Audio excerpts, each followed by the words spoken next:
TV7 Israel News is made possible thanks to your generous donations. Shalom, good evening. This is TV7 Israel News broadcast to you from Jerusalem. And in today's top stories, the U.S. Central Command claims responsibility for airstrikes against Iranian-proxy militias and installations in Syria. Israeli Defense Minister Benny Gantz says Israel does everything in its power to influence an emerging nuclear deal with Iran ahead of a scheduled trip to Washington tomorrow. Russia condemns Israeli aerial strikes in Syria and says that Moscow is working to normalize relations between Ankara and Damascus. Israeli officials are reportedly beginning to come to terms with the likelihood that a revival of the 2015 nuclear agreement with Iran may be inevitable, despite Washington's efforts to reassure Jerusalem that it will not relent on its pledge not to cross any of its declared red lines, including vis-a-vis the designation of the Islamic Revolutionary Guards Corps as a foreign terrorist organization and outstanding probes into undeclared nuclear materials in Iran by the International Atomic Energy Agency. Moreover, there is reported confusion among Israeli officials regarding communications with their U.S. counterparts on the latest developments related to the nuclear deal with Iran. And while State Department sources have stressed that a last-moment cancellation of a pre-scheduled meeting between U.S. Secretary of State Antony Blinken and Israeli National Security Advisor Eyal Hulata should not be misinterpreted, officials in Jerusalem are evidently convinced that the Biden administration aims to diminish any Israeli sway on its final push toward the expected revival of a nuclear deal. Nevertheless, it is important to know that the Israeli National Security Advisor did meet with his American counterpart, Jake Sullivan, and Under-Secretary of State for Political Affairs, Wendy Sherman. Moreover, U.S. State Department spokesman Ned Price insisted during his last briefing that while a meeting with U.S. Secretary of State Antony Blinken was not possible, high-level consultations with Israel, including on Iran, are still ongoing. I don't expect we'll be in a position to arrange a meeting between the National Security Advisor and the Secretary, but there will be high-level consultations between the Israeli National Security Advisor and individuals in this building, in addition to the other interlocutors that Mr. Hulata will be meeting with this week in Washington. As you know, our relationship is deep with Israel. There are also a number of issues that we have to discuss together, including Israel's security, our support for it, regional security. But as part of regional security, of course, Iran looms large. In just about every one of our in-depth engagements with our Israeli partners, Iran is a topic of conversation. Oftentimes, it is a central topic of conversation, and I expect that will be the case with the discussions this week. In an apparent attempt to guarantee that Jerusalem's concerns are taken into consideration, Israeli Defense Minister Benny Gantz is scheduled to travel tomorrow to Washington for a meeting with U.S. National Security Advisor Jake Sullivan. Nevertheless, during a Q&A session during his faction meeting in Jerusalem, Defense Minister Gantz highlighted that Israel is not party to the emerging agreement with Iran. אנחנו נעשה ככל שביכולתנו להשפיע על העניין הזה. זה לא הסכם בינינו לבין האיראנים. ישראל איננה צד להסכם הזה, והיא תדע לשמור על חופש הפעולה שלה ככל שידרש. Jerusalem's top defense official went on to know that Israel is maintaining close contact with regional countries, which are no less concerned by Iran's nuclear program and malign regional behavior. And in tandem, Israel is preparing to ensure its security for many years ahead. אנחנו עומדים בקשר עם מדינות האזור שמאוימות מאיראן לא פחות, וכמובן, בלי שאני ארד פה לפרטים, עוסקים גם ביכולת שלנו להגן על עצמנו ולטפל בדברים שיבטיחו את ביטחון ישראל לשנים רבות קדימה. Regarding Israel's operational activities vis-a-vis the Islamic Republic of Iran, Defense Minister Gantz noted that dialogue with global actors in the region, including with the Russians, is being maintained to ensure deconfliction in Syria and elsewhere.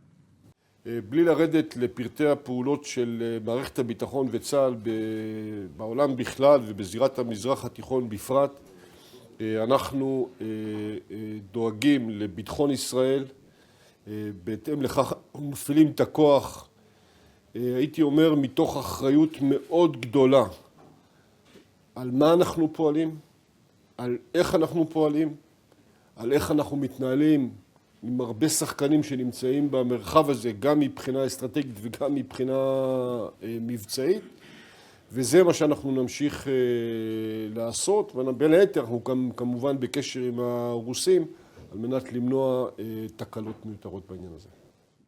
It is important to know that Russia recently condemned Israel for its bombings in Syria, naturally omitting the fact that all of the targets in the alleged Israeli strikes either belong to Iran and its proxies or directly contributed to the RGC's efforts to smuggle sophisticated weaponry into Syria. Мы решительно осудили опасную практику нанесения Израилем ударов по сирийской территории, включая весьма тревожный эпизод, когда 10 июня был атакован международный аэропорт Дамаска, а впоследствии были нанесены удары по порту Тартус. Мы требуем от Израиля уважения резолюции Совета Безопасности ООН и прежде всего уважения суверенитета и территориальной целостности Сирийской Арабской Республики.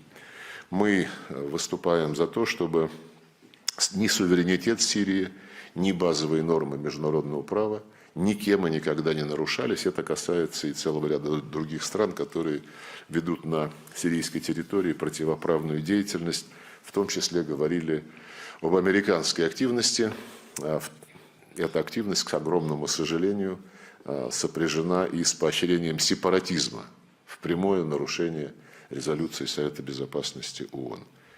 Moscow's top diplomat, who made these remarks in a joint press briefing with his Syrian counterpart Faisal Mikdad, further highlighted an agreement that was signed by Russian President Vladimir Putin, Turkish President Recep Tayyip Erdogan, and Iranian President Ibrahim Raisi during their trilateral meeting in Tehran on July 19th, in which the three countries jointly deplored Israel's aerial strikes on Syria and emphasized the need to respect the sovereignty and territorial integrity of the Syrian Arab Republic. Договоренности выполняются в полном объеме. На саммите в Тегеране 19 июля было принято совместное заявление трех президентов. Оно является открытым документом, в нем четко подтверждается необходимость уважения суверенитета, территориальной целостности Сирийской Арабской Республики, недопущения каких-либо действий по поощрению сепаратистских тенденций, других шагов, которые нарушают резолюцию Совета Безопасности 2254. Отмечается неприемлемость продолжающихся ударов Израиля по сирийской территории. In contrast to the contents of the referred to document, Turkey is actively preparing to launch a military operation aimed at creating a land security belt 30 kilometers deep into Syrian territory. And while Turkey has already reportedly bombed a number of Kurdish targets in the northern town of Tel Rafat overnight, Foreign Minister Lavrov highlighted that talks are underway to alleviate Turkey's legitimate concerns diplomatically. Главное – не допускать каких-то новых военных действий, договариваться по дипломатическим каналам на основе тех политических принципов, которые, собственно, и раньше существовали в отношениях между Сирией и Турцией.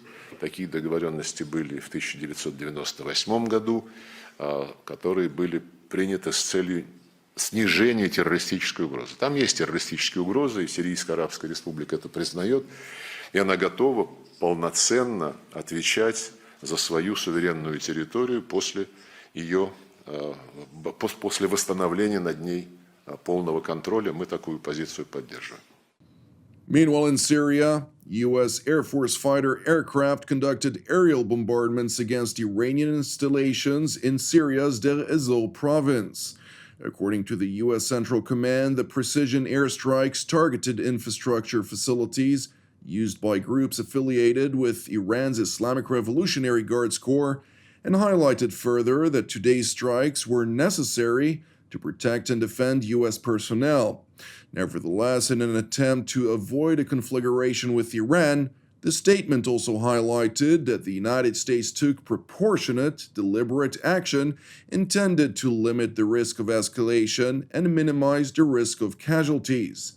It is important to highlight that the American strike, which effectively targeted installations belonging to the Liwa Fatimiyun brigades, an Afghan militia which is loyal to the supreme leader of the Islamic Republic of Iran, came in response to deliberate attacks by the Iranian-proxy on August 15th against U.S. coalition forces and its partners in the so-called Green Village, which is situated in the Al-Hasaka governorate of northeastern Syria.